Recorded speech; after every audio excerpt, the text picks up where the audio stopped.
অনেক অনেক বছর আগে এক অত্যাচারী রাজা ছিল। সে মানুষকে জোর করে মূর্তি পূজা করতে বাধ্য করত। সেই সময় শহরে ছিল কয়েকজন তরুণ যুবক। তারা ধনী পরিবারে বড় হয়েছিল, রাজদরবারে কাছের লোকও ছিল, কিন্তু তাদের হৃদয়ে ছিল সত্যের আলো। তারা বুঝতে পেরেছিল এই পৃথিবীর প্রকৃত মালিক একজনই, তিনি হলেন আল্লাহ। একদিন তারা গোপনে একত্র হল এবং বলল, আমাদের রব আসমান ও জমিনের রব, আমরা কখনো মূর্তি পূজা করব না। এই কথা ছড়িয়ে পড়তেই রাজা খুব রেগে গেল।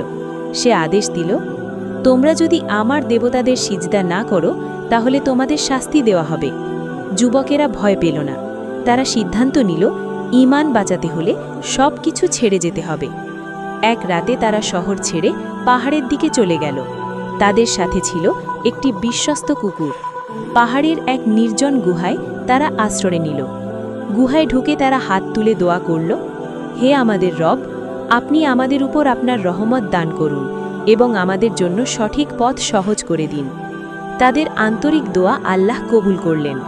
তারপর আল্লাহ তাদের গভীর ঘুমে ঢেকে দিলেন। গুহার মুখে কুকুরটি পাহারা দিচ্ছিল। সূর্যের আলো সরাসরি তাদের গায়ে পড়ত না।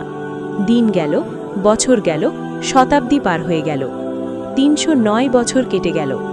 অবশেষে আল্লাহ তাদের আবার জাগিয়ে দিলেন। তারা ঘুম থেকে উঠে ভাবল, আমরা হয়তো একদিন বা অর্ধেক দিন ঘুমিয়েছি। তাদের একজনকে শহরে পাঠানো হলো খাবার আনার জন্য।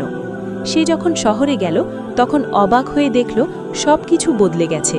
মানুষের পোশাক আলাদা, বাড়িঘর আলাদা। সে যখন পুরনো মুদ্রা দিয়ে খাবার কিনতে গেল, লোকেরা অবাক হয়ে গেল। তখন ধীরে ধীরে সবাই বুঝতে পারল, এই যুবকেরাই সেই মানুষ যাদের গল্প শত শত বছর ধরে বলা হচ্ছিল। আল্লাহ তাদের ঘটনাকে মানুষের জন্য নিদর্শন বানালেন।